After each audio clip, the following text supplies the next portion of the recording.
오늘 우리에게 주시는 하나님의 말씀 사사기 12장 말씀입니다. 오늘 하루도 하나님의 은혜만을 찬송하며 살아가는 복된 삶이 되시기를 간절히 축복합니다. 하나님께서 사람을 들어 사용하실 때 만약에 그 사람을 사용하는 기준이 세상의 기준과 같다면 아마 우리에게는 별 소망이 없을 것입니다. 세상에서는 어떤 사람들을 지도자로 세우고 쓰려고 합니까? 능력 있는 사람, 잘난 사람, 또 좋은 집안의 사람, 출신과 배경 이런 것을 다 보지 않습니까? 그래서 어떤 사람이 뭔가 큰 일을 하고자 했을 때도 저 사람은 저런 출신인데 무슨 일을 하겠어라며 세상 사람들은 색안경을 끼고 무시할 때가 있습니다. 근데 하나님께서 쓰시는 사람들의 면모를 바라보면 잘나고 좋은 집안의 사람들을 주로 쓰시는 것이 아니라 이름 없거나 때로는 정말 열악한 환경에 있는 사람들을 그냥 부르셔서 사용하시는 것을 볼 수가 있습니다. 대표적으로 믿음의 조상이라고 불리는 아브라함을 한번 생각해 보십시오. 아브라함이 처음부터 하나님께 가까이 나아오고 하나님을 찾고 이런 삶을 살아서 하나님이 아브라함을 부르신 것이 아닙니다.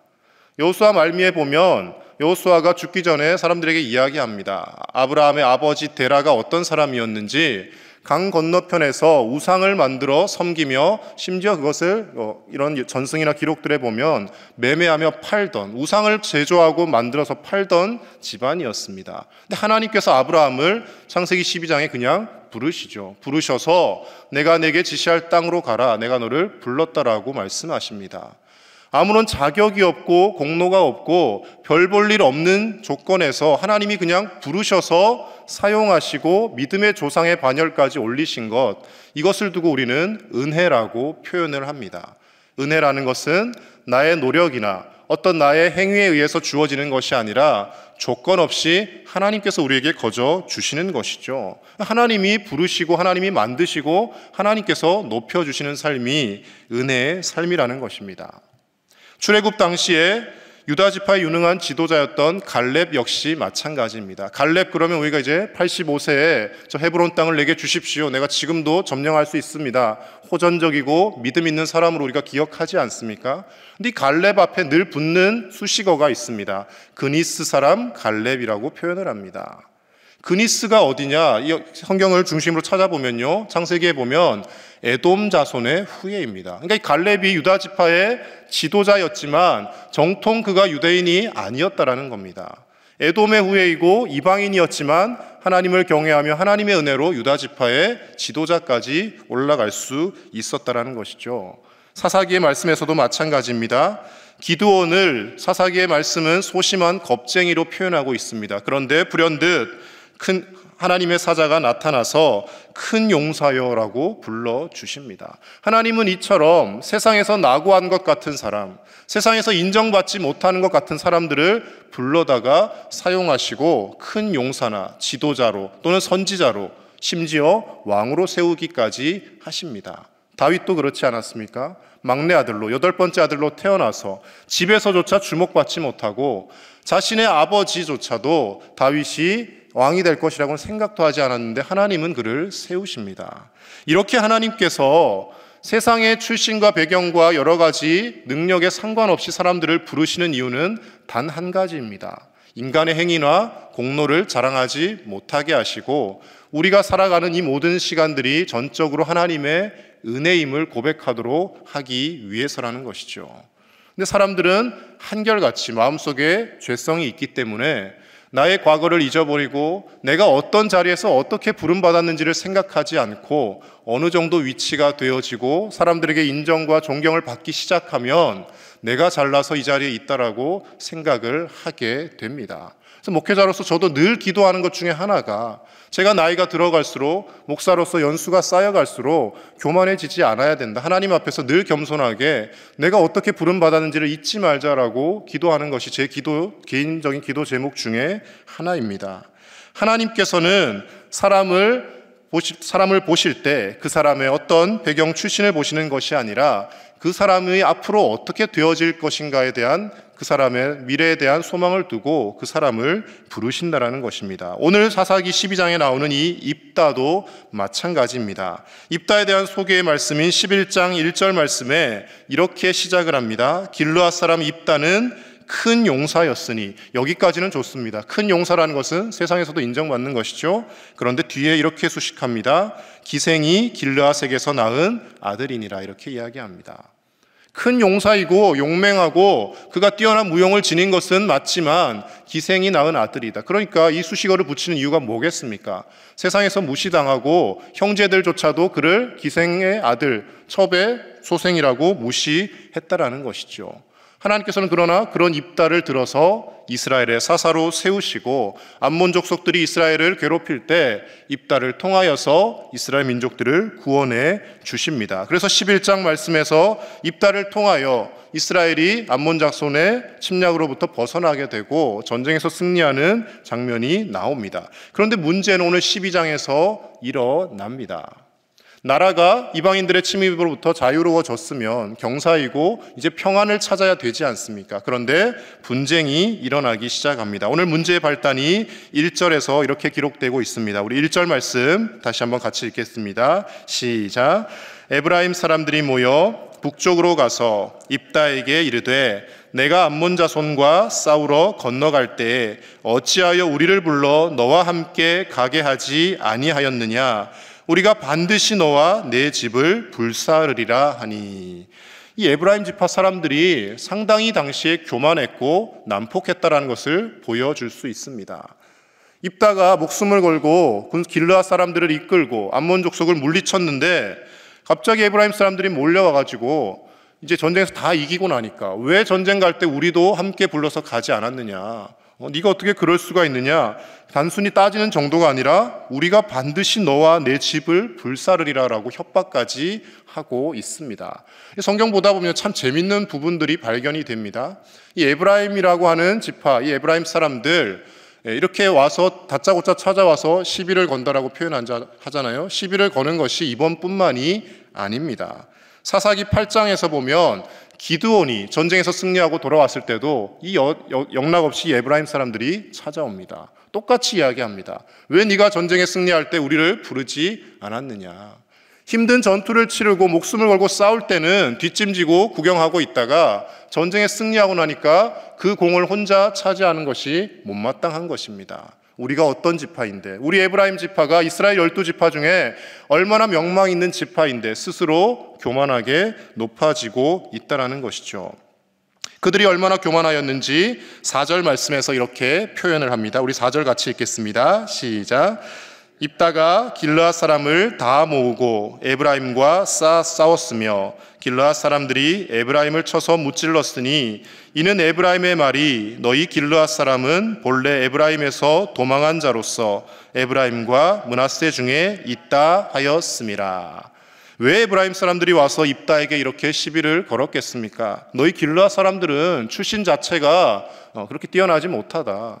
에브라임과 므낫세 경계에 살면서 도망한 사람들이 모여서 이룬 마을 아니냐. 그런 집안에서 지도자가 나왔는데 무슨 별 볼 일이 있냐라며 무시를 하였기 때문에 찾아온 것이죠. 8장에서 기드온을 찾아왔을 때도 마찬가지입니다. 기드온 너 같은 사람이 무슨 지도자냐? 우리 에브라임 지파를 네가 무시할 수 있느냐? 라며 기드온에게 그들이 또 항의를 했다라는 것이죠. 하나님께서는 성경 그 어디를 봐도 교만한 자들을 그대로 두고 보시지 않습니다. 지금 당장에는 교만하고 기세가 등등한 사람들이 세상에서 득세하는 것처럼 보여도 분명히 하나님의 때에 그들을 꺾으시고 낮추시는 것을 볼 수가 있습니다. 이 에브라임 사람들 왜 이토록 그러면 에브라임 지파가 교만해졌겠습니까? 사사기 이전에 출애굽기, 민수기, 신명기 이렇게 거치면서 그 뒤에 여호수아가 나오지 않습니까? 출애굽에서 모세의 뒤를 이어서 이스라엘 백성을 이끌었던 명망 있는 지도자 여호수아가 바로 에브라임 지파 출신입니다. 우리 지파가 어떤 지파이냐? 여호수아를 배출해낸 지파이다. 이스라엘의 가장 위대한 지도자가 나온 지파인데 우리만큼 뛰어난 지파가 있느냐? 그들의 교만이 끝이 없을 정도로 하늘을 찌르고 있었다라는 것이죠. 그리고 야곱의 12아들들을 중심으로 하나님이 이스라엘의 12지파를 만드실 때 한 아들의 한 지파씩 다 탄생이 됩니다. 그런데 유일하게 요셉에게서 2지파가 나오죠. 므낫세와 에브라임 2지파입니다. 왜 이렇게 됩니까? 레위 지파를 하나님께서 내게 드리라고 하시지 않습니까? 하나님 앞에 드려진 지파가 레위 지파가 되면서 그 빈 한 자리를 요셉의 두 아들 에브라임과 므낫세가 장자이죠. 이렇게 요셉의 아들 한 가정에서 두 지파가 나왔고, 그 중에서도 에브라임은 므낫세보다도 더 강력한 힘을 가졌고 여호수아를 배출해낸 지파라는 자부심이 있었기 때문에 그들이 교만하게 행했다라는 것입니다. 결국 이 교만함으로 말미암아 입다가 화를 내게 되고요, 민족들 간에, 동족들 간에 또 큰 전쟁이 일어납니다. 에브라임 사람들이, 수많은 사람들이 죽게 되고 6절 말씀에 보면 그것으로 인하여서 죽은 사람이 42,000명이나 되었다라고. 당시에 42,000명이면 엄청난 숫자입니다. 수많은 사람들이 죽임을 당하게 되었다라는 것입니다. 시편 78편 67절과 68절 말씀해 보시면 이 에브라임 지파의 교만으로 인하여서 어떤 결과가 일어났는지 이렇게 하나님을 찬양하고 있습니다. 제가 읽어드리겠습니다. 또 요셉의 장막을 버리시며 에브라임 지파를 택하지 아니하시고 오직 유다 지파와 그가 사랑하시는 시온산을 택하시며, 이렇게 기록하고 있습니다. 잘 나가던 에브라임 지파를 버리시고 유다 지파를 하나님이 사랑하시고 선택하신 것은 그들의 교만함 때문이었다라고 시편에서도 찬송을 하고 있더라는 것입니다. 우리가 삶을 살아감에 있어서 어느 정도 무언가 내 삶에서 이제 인생에서 많은 것을 이루었다고 생각할 때, 그때가 가장 조심할 때입니다. 자녀들이 좋은 대학에 진학을 하고 좋은 직장을 잡기 시작하고 가정이 경제적으로 이제 좀 안정이 되었고 이제 좀 먹고 살만해졌다라고 생각되어질 때, 그때 나도 모르는 교만함이 우리 마음속에 생겨나더라는 것이죠. 누구 하나 예외가 될 수가 없습니다.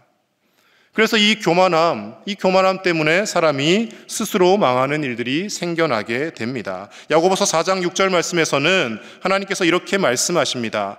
그러나 더욱 큰 은혜를 주시나니 그러므로 일러스되 하나님이 교만한 자를 물리치시고 겸손한 자에게 은혜를 주신다 하였느니라. 아멘. 하나님께서 교만한 사람들은 물리치시고 겸손한 사람들에게 더 큰 은혜를 주신다라고 말씀을 하시는 겁니다. 그래서 내가 사람들에게 존경을 받고 인정을 받고 칭찬을 받으면 받을수록 우리는 어떤 자세로 살아야겠습니까? 내가 이렇게 된 것은 내 힘과 노력과 의지가 아니라 하나님의 은혜입니다. 고백하며 살 수 있어야 될 줄로 믿습니다. 하나님이 기뻐하시는 인생을 살기 위해서 우리는 우리 마음속에 조금이라도 남아있는 교만함을 떨쳐버리고 내가 살아가는 모든 시간들이 하나님의 은혜임을 고백하는 인생이 될 수 있기를 우리 주 예수님 이름으로 간절히 축복합니다. 많이 배우고 공부하고 많은 것을 누렸지만 그러나 끝까지 겸손함으로, 심지어 세상에서 많은 부귀영화를 누리지도 못하고 고통과 고난만 당하며 그런 상황에 처하며 살았지만 하나님의 영광을 드러냈던 사도 바울을 우리는 잘 알고 있습니다. 고린도전서 15장 10절에서 그는 이렇게 고백합니다. 그러나 내가 나 된 것은 하나님의 은혜로 된 것이니 내게 주신 그의 은혜가 헛되지 아니하여 내가 모든 사도보다 더 많이 수고하였으나 내가 한 것이 아니요 오직 나와 함께 하신 하나님의 은혜로라. 아멘. 바울도 스스로 생각을 했겠죠.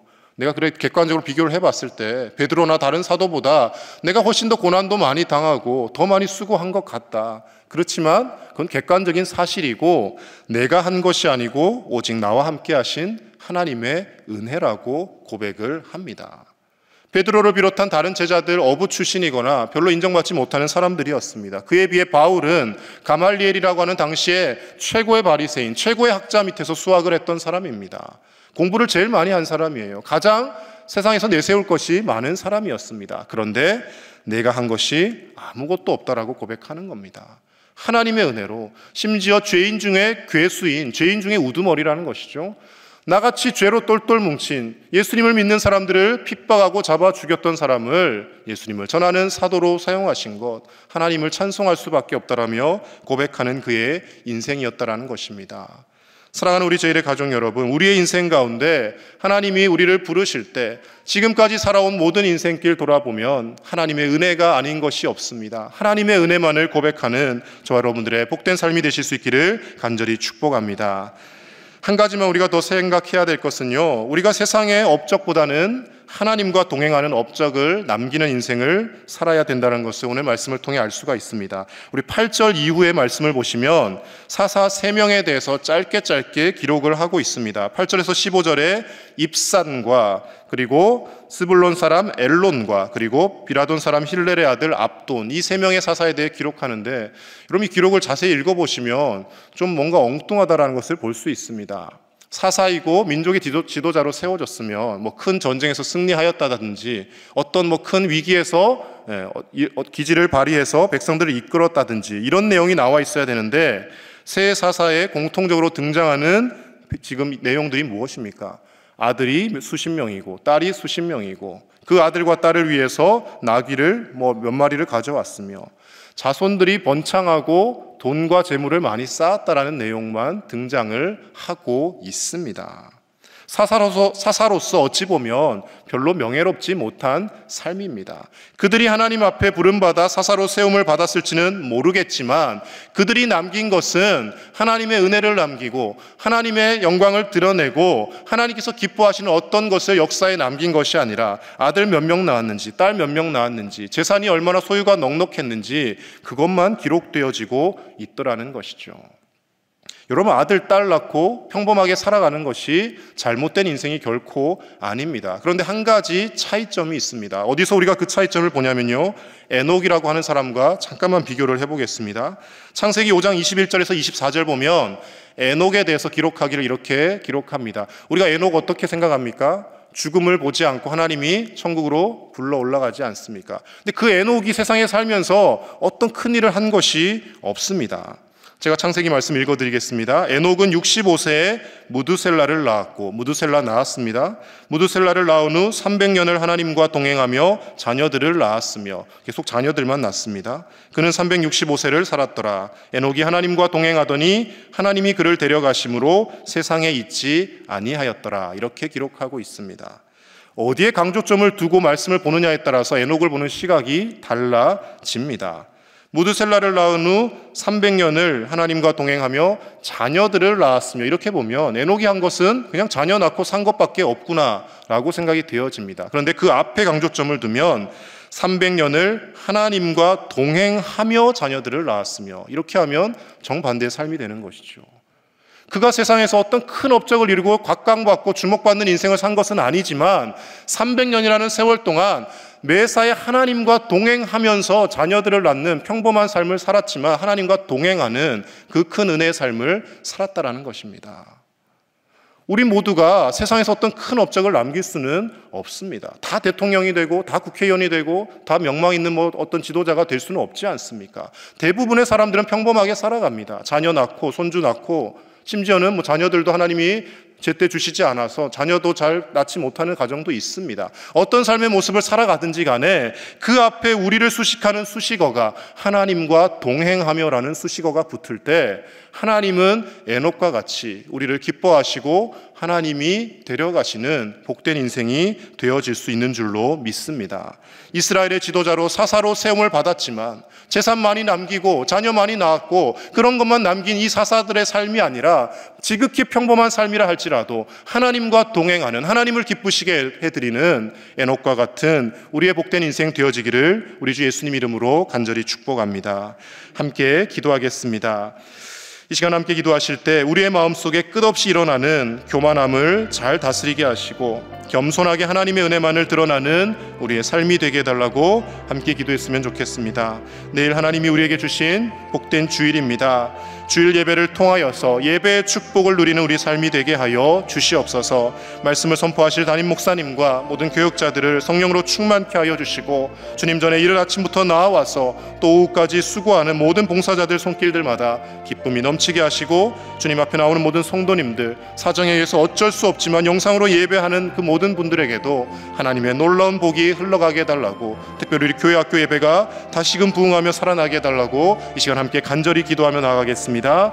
하나님 아버지 감사합니다. 하나님, 우리를 하나님의 은혜로 불러주시고 우리와 같은 죄인들을 예수 그리스도의 십자가의 보혈로 용서하시며 사랑하여 주시고 감히 입을 수 없는 하나님의 자녀라는 큰 영광을 입으며 살게 하심을 감사를 드립니다. 하나님 아버지, 큰 은혜를 입고 살아가지만 늘 낙심하고 절망하며 하나님 앞에서 내가 아무것도 아니고 내가 세상에 혼자 있다라고 착각하며 살아갈 때가 많이 있습니다. 하나님, 우리를 살리기 위하여 예수님을 내어주시기까지 큰 희생을 치르셨다라는 것을 우리가 기억하게 하시고, 내가 하나님의 사랑받는 존귀한 자이지만 그러나 나의 공로와 나의 노력과 의지가 아닌 하나님의 은혜로 내가 이 자리에 있음을 고백하는 겸손한 인생 되게 하여 주시옵소서. 하나님, 세상에서 많은 업적을 쌓고 그것으로 인하여 교만해지는 인생이 아니라 에녹과 같이 하나님 앞에서 하나님과 동행하며 평범한 삶을 산다 할지라도 하나님이 기뻐하시는 인생 살아가는 우리가 되게 하여 주시옵소서. 하나님을 예배하는 기쁨이 있게 하여 주시고, 하나님을 예배할 때 그 예배를 통하여 하나님이 예비하신 복과 은혜가 임함을 우리가 끝날까지 경험하며 살게 하여 주시옵소서.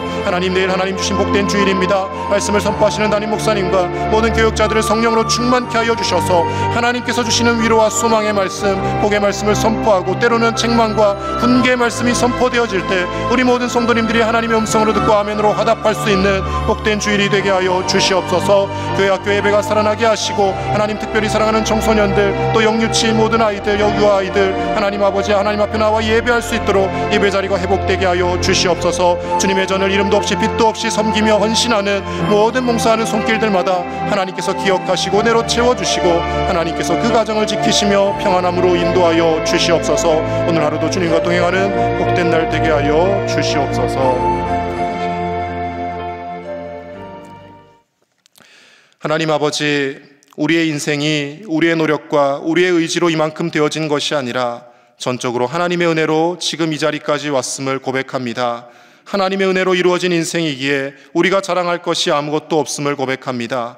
온전히 하나님의 은혜, 우리 주 예수 그리스도의 크신 사랑, 성령님의 나와 동행하심, 그것만을 드러내며 찬송하며 나아가는 우리의 복된 삶이 되게 하여 주시옵소서. 세상에서 조금 칭찬받고 인정받는다고 하여서 마음의 교만함이 찾아들지 않게 하여 주시고, 끝없이 우리 마음속에 일어나는 욕망과 탐욕과 교만함을 내려놓고 하나님 앞에 겸손하게 끝까지 천국 가는 그날까지 하나님만을 드러내며 자랑하는 우리의 삶이 되게 하여 주시옵소서. 하나님이 허락하신 복된 주일, 주님 앞에 나와 예배할 때 예배의 축복을 누리며 살기를 원합니다. 모든 성도님들 삶마다, 가정마다 말씀으로 세임을 허락하여 주시고, 하나님 앞에 간절히 기도하는 기도의 제목들마다 하나님 선한 길로 인도하시고 놀라운 기도의 응답이 있는 삶이 되게 하여 주시옵소서. 말씀을 선포하시는 담임 목사님과 모든 교역자들 성령으로 충만케 하여 주셔서 하나님의 선포되어지는 귀한 말씀을 통하여서 삶에 지친 성도님들이 힘과 위로를 얻게 하여 주시고, 책망과 훈계가 필요한 성도님들에게는